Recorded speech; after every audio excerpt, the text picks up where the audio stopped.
Hello student, myself Nimesh Prabhakar. Welcome to Antenna and Propagation lecture series. In my last lecture, I complete chapter number 5. In that lecture, we discuss about the loop antenna. Now in this lecture, we start new chapter, chapter number 6, the helical antenna. So in this lecture, we discuss about the introduction of helical antenna. Then we discuss about the helical antenna structure and helical geometry. Then we discuss about the normal and perpendicular mode of radiation. Then we discuss about the axial or end-fire mode of radiation of helical antenna.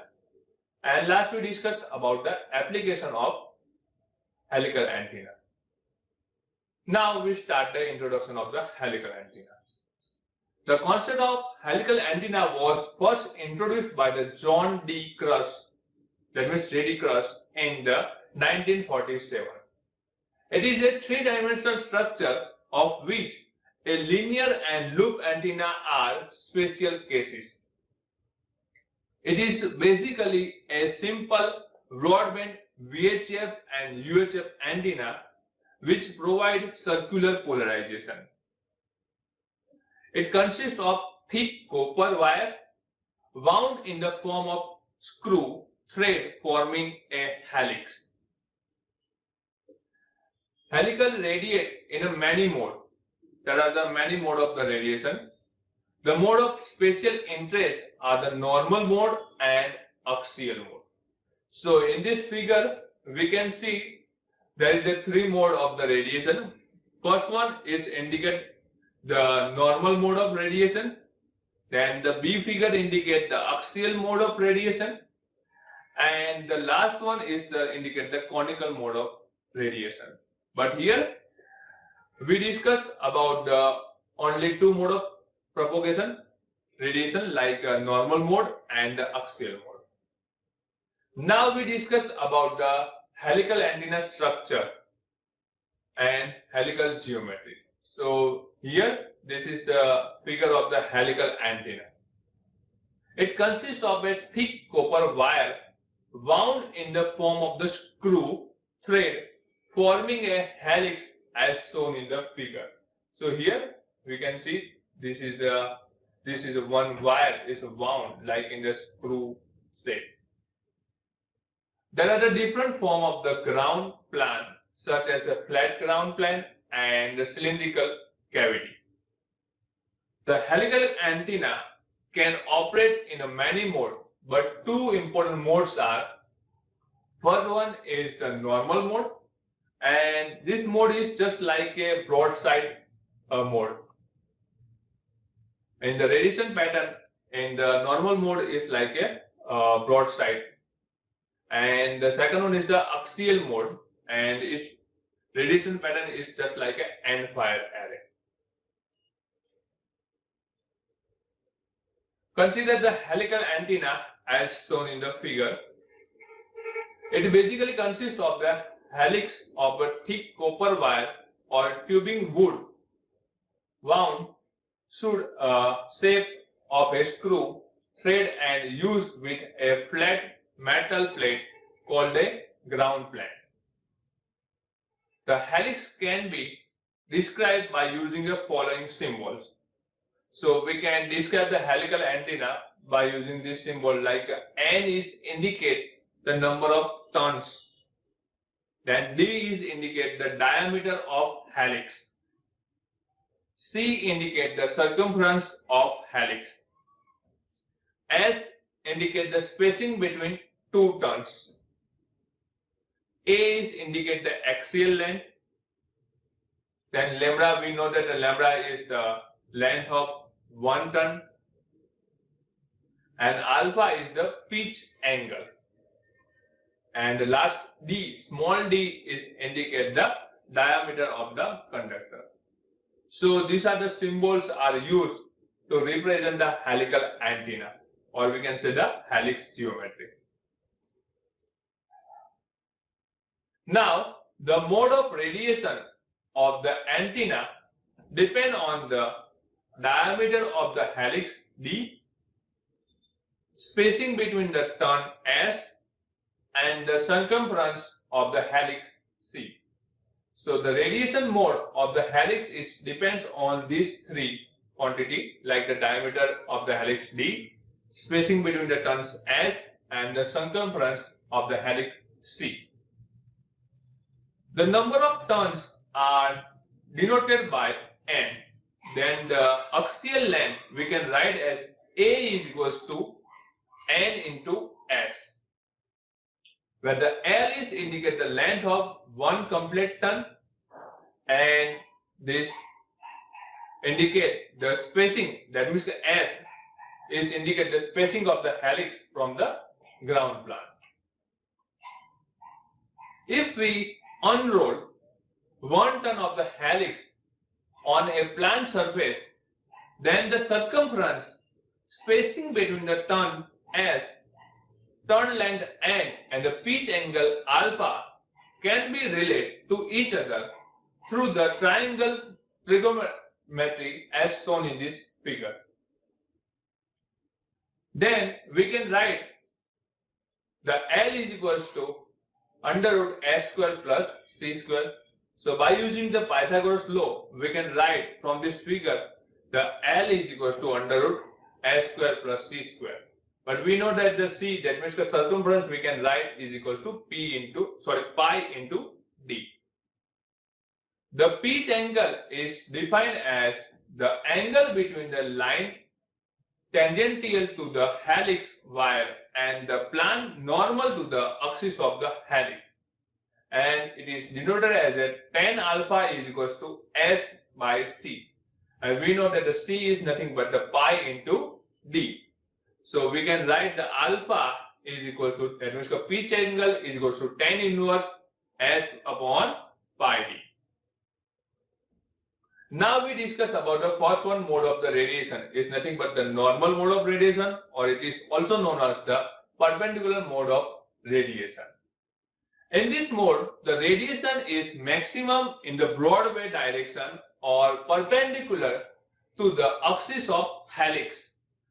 Hence, this mode is called normal or perpendicular mode of radiation. The radiation in the direction of normal to the helix axis is circularly polarized wave. The mode of radiation can be obtained if the helix dimensions are made very small as compared with the radiation. That means we can say n dot s is very less than the lambda. When alpha is equals to 0, helix correspond to the loop. When alpha is equals to 90 degree, helix correspond to linear loop. For the helix fixed diameter with the S tending to 0, the helix turn out to be a loop, while the helix with the fixed X and the D tending to 0 turn out to be a short dipole as shown in the figure. The resultant field is dependent on the ratio of the field strength or the amplitude of the two components. Consider a helix in a spherical coordinate system as shown in this figure. The far field of the small loop is given by E phi is equals to J 120 pi square I sin theta upon R into A by lambda square. Here this I is indicate the retarded current and small r is indicate the distance at a point. Then A is indicate the area of the loop, and we can also denote in the form of the pi d square by 4. Lambda is the wavelength. The far field of the short dipole is given by E theta is equals to J 60 pi I sin theta upon R S by lambda. Here we can also write the S is equals to D into L, that means the length of the dipole. to get the axial ratio, we should take the ratio of the magnitude of the field due to short dipole to that due to the loop. So we can write the AR is equals to, that means axial ratio is equals to ratio of the E theta upon E phi. And we have the equation of the E theta and E phi. So we put here. So when we solve this, we can write the AR is equals to S lambda upon 2 pi A. But we know that A is nothing but a pi d square by 4. So we can write this equation as AR is equal to S lambda upon 2 pi d square by 4. So when we solve this equation, we can write the AR, that means axial ratio, is equals to 4 S lambda to pi square into d square. And we can also write this equation as the AR is equal to 2 S lambda pi square into d square. Now, depending on the value of AR, we get three conditions. First one condition is when AR is equals to 0, the elliptical polarization become linear horizontal polarization. Now, second one condition, when AR is equals to infinite, that means axial ratio is infinite, the elliptical polarization become linear vertical polarization. And last one condition, when AR is equals to 1, the elliptical polarization become circular polarization. Thus, the condition for the circular polarization is our third number condition. So we can write the AR is equals to 1. So we have the equation for the AR, 2s lambda pi square into d square. So we can write, and from this we get the value of the s is equals to pi square d square upon 2 lambda, and we know that the pi into d is nothing but the c. So we can write the s is equals to c square upon 2 lambda. Hence the pitch angle for the circular polarization is given by alpha is equals to tan inverse s upon pi d. And we have the value of the s. So now we put the value of the s in this equation. So tan inverse pi square d square upon 2 lambda into pi d. So when we solve this equation, we can write the alpha is equals to tan inverse pi d upon 2 pi. And pi into d is nothing but the c. So we can write that alpha is equals to tan inverse c upon 2 lambda, where c is indicate the circumference. Thus, the resultant radiation pattern for the helical antenna, the normal mode, can be obtained by superposing the field pattern of the loop and the dipole for the circular polarization as shown in this figure. So this is the radiation pattern for the normal, or we can say perpendicular mode.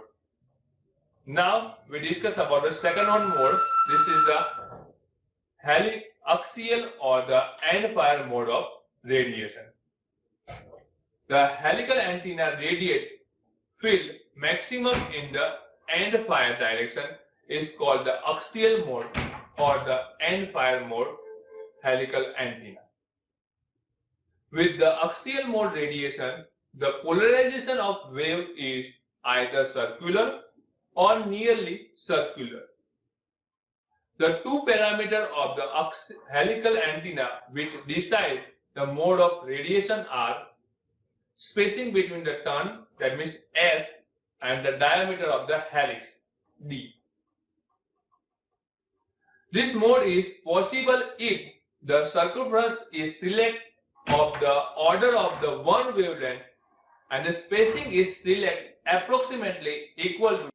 For the axial mode, the pitch angle varies from 12 degree to 18 degree. The optimum pitch angle is 14 degree. The term impedance is given by R is equals to 140 C by lambda. The beamwidth between the half power point is given as HPBW is equals to 52 by C under root lambda cube into n dot s.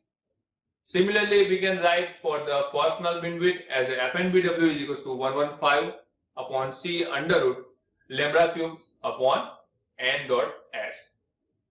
The maximum directive gain is written as, that means the directivity we can write as a GD is equal to 15 NSC square upon lambda cube.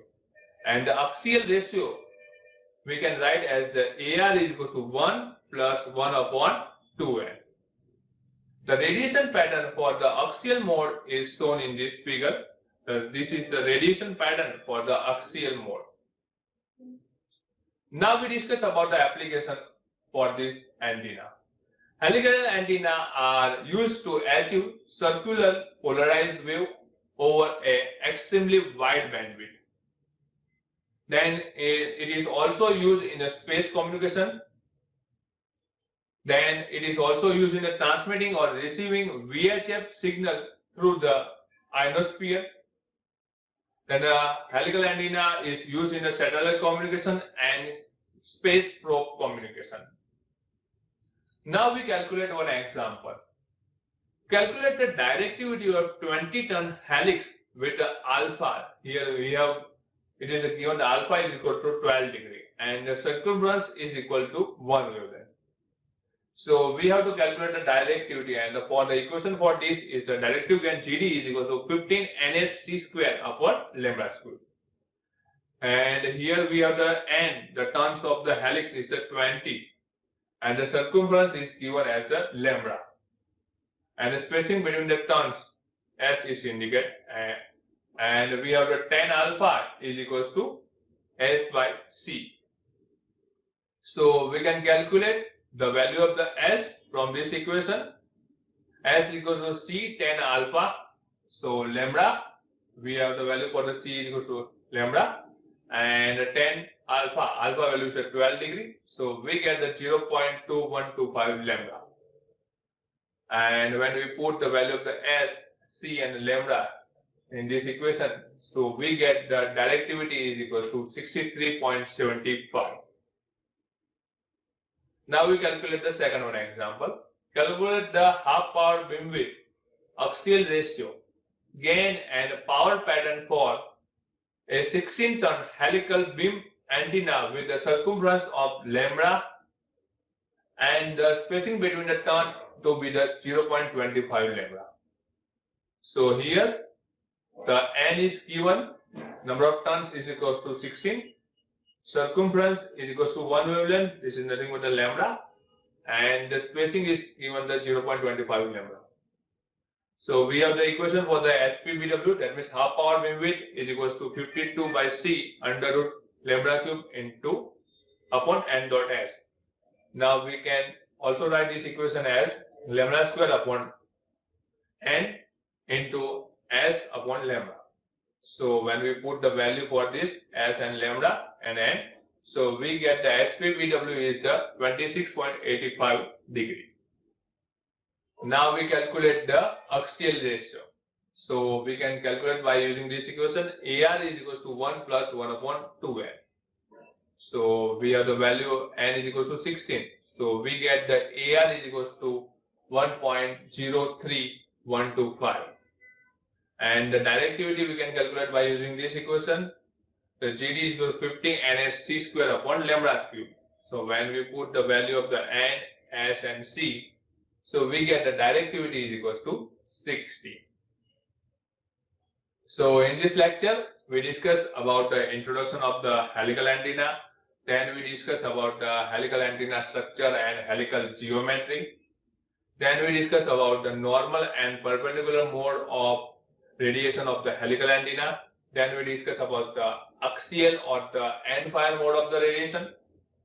Then we discuss the application, and last we discuss it the example. Thank you.